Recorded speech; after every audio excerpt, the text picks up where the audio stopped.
Hi everyone, and welcome to this, our very first remote learning lesson, which today is going to be on classification as skill. Hopefully this video will be around about 10 minutes long, and within that 10 minutes I'm going to try and give you all the information that I normally would deliver to you in a lesson. If at any time you want to stop the video, process the information, feel free, and then just kickstart it again when you're ready to go. So, classification as skill.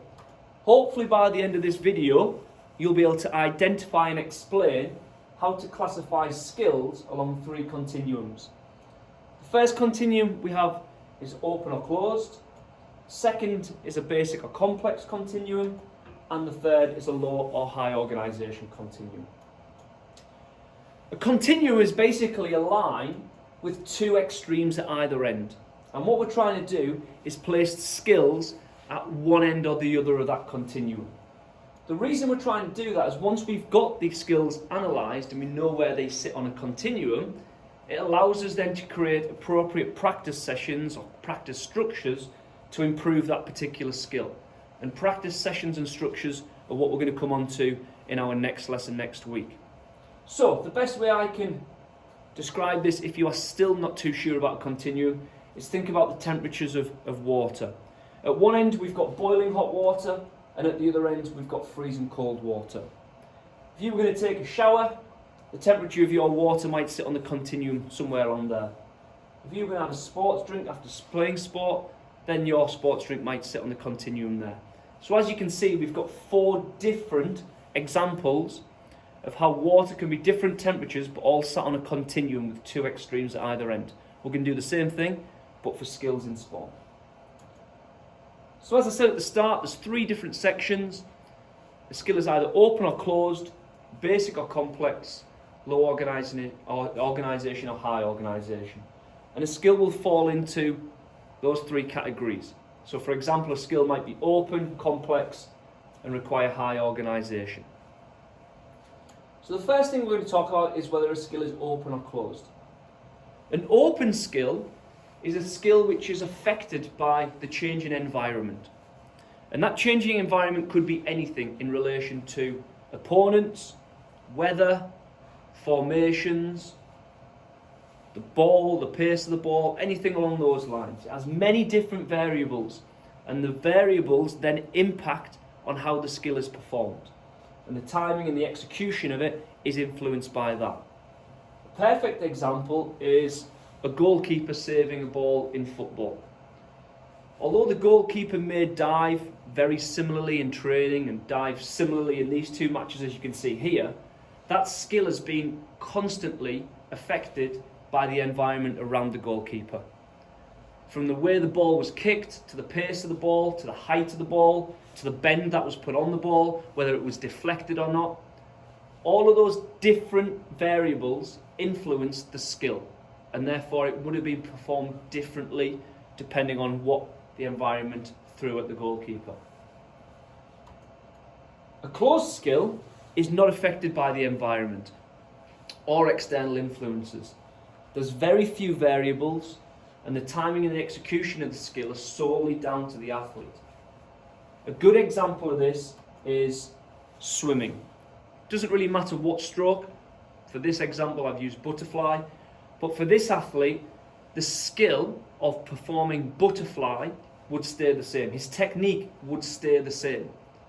Yes, the odd variable might come into play. If he can see one of his competitors out the corner of his eye, he might tighten up a little bit or increase the rate of his stroke, but the actual skill itself wouldn't really change. He's still performing in a swimming pool with the same amount of resistance against him. Okay, nothing else changes there. Two more examples here for you. We have a javelin throw compared to a tackle in rugby. A javelin thrower, hopefully everything will be the same or relatively the same. You have the same run-up, the same timing, the same execution, the same weight javelin. Hopefully trying to achieve the same thing every single time, which is throw the javelin as long as possible. Very few things would change there.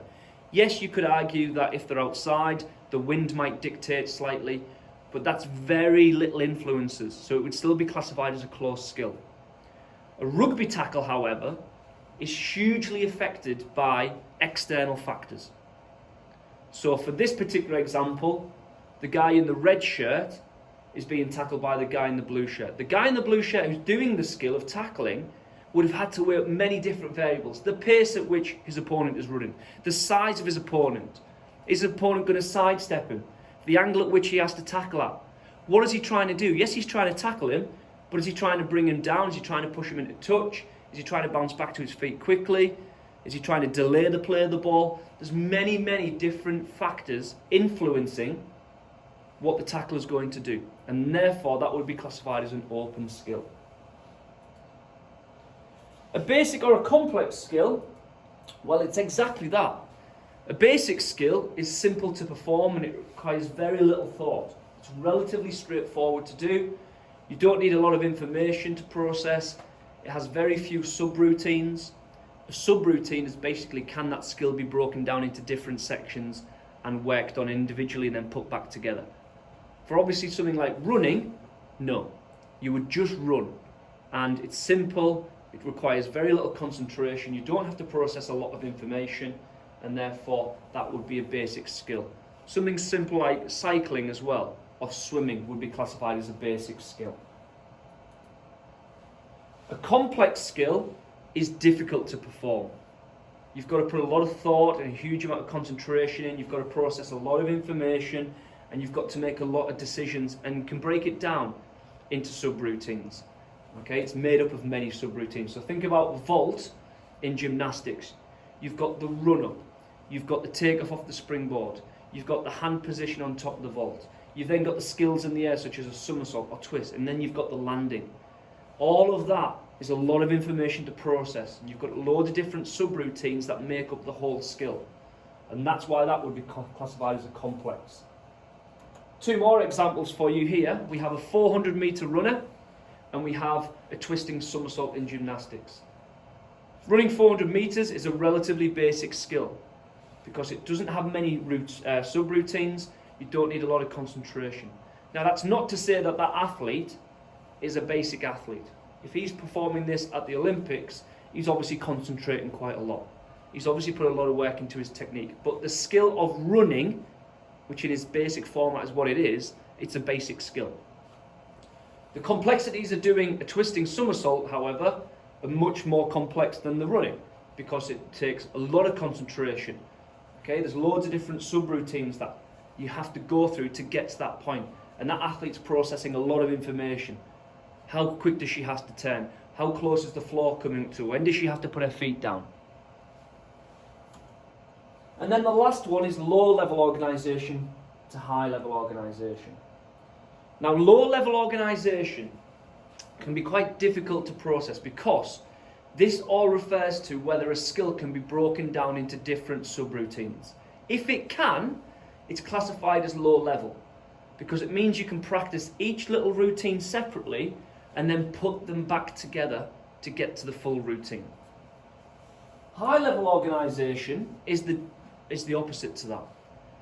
So for this skill, you can't break it down really. You have to perform the skill all together because you can't really take them in little sections and put them back together. You've got to do it as one whole movement. Good examples of this again, if we use a swimmer. If you think about the technique of swimming, let's say front crawl, you can break that down into different routines. You can work on just your leg kick if you have a float out in front of you. Equally, you can just work on your arm technique if you place a float in between your legs.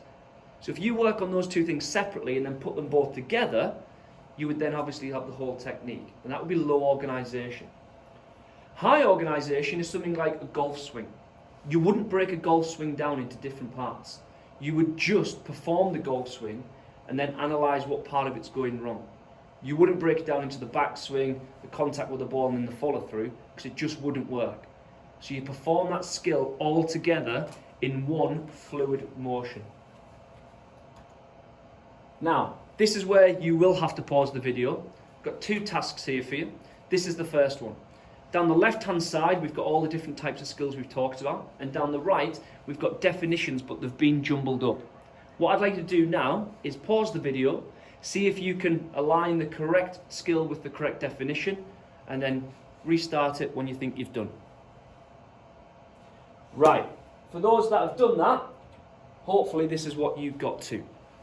Open skill. This is done in a changing environment where you've got to react and adapt to external factors. Closed skill. It's predictable.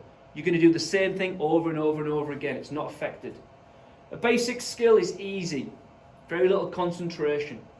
Complex skill, difficult. You need a lot of attention and concentration, and it's technically complex to perform. Low organisation, you can break it down into different parts and practice it separately, like a front crawl. High organisation, you can't break it down really. Okay, you need to practice it all together. So the golf swing or something like a somersault. Now, the final task is we've got 4 clips here. And on each of them, I've given you what they are. So for example, the rugby pass is open, basic, and high organisation. A tennis serve is a closed skill. It's complex, low organisation. A long jump is closed, complex, and low. And an overhead kick in football is open, complex, and high. What I would like you guys to do is try and justify, explain why each of those skills would be classified under those 3 continuums. So why is a rugby pass open, basic, and high? What I need you to do is just pause the video, see if you can answer that, and then when you're ready, start it again, and I'll give you some ideas. Right, for those that have done that, I'm just going to focus on 2 of them, and hopefully by doing 2 of them, you'll see if you've got the rest of them right. If we talk about the tennis serve, the tennis serve is a closed skill, because generally you would employ that skill or you would execute that skill the same every time. You might alter it slightly depending on where your opponent stood, but generally you would do the same process each time. It's a complex skill because it's difficult to perform. There's many different elements to a tennis serve, and you've got to really concentrate. It's technically difficult to do. And it's low organisation because you can break it down into different parts. You can break it down into throwing the ball in the air, striking the ball, and then your follow through. We're then going to look at the Cristiano Ronaldo overhead kick. It's an open skill. It's massively influenced by other people around him. So the person who delivered that ball, is it high enough? Is it going at the right pace? Is it at the right angle? It's most definitely a complex skill because that would take a huge amount of information processing to get to that point. And lastly, it's high organisation. You can't really break that skill down into different parts. You've just got to perform it in its whole entirety. You couldn't really break down to the jump, the execution of the kick, and the follow through. So like the tennis serve, all right, you've just got to do that all the way through. Now, hopefully, we're verging on 13 minutes now. Hopefully, we've still kept you entertained and engaged. As I say, this will be getting released every Tuesday. And then what will happen then, Miss Heptonstall, this afternoon, I believe, will release a task on Google Classroom. And hopefully this video will allow you to complete those tasks and further, hopefully, develop your knowledge and understanding of skill continuums. We're always going to be in school, so if you want to give us a shout, if you want to email us anything, then please feel free to do so. But hopefully this has given you a bit of a help along the way, along with all the other revision resources you've got. All right, thank you very much, guys. Stay safe.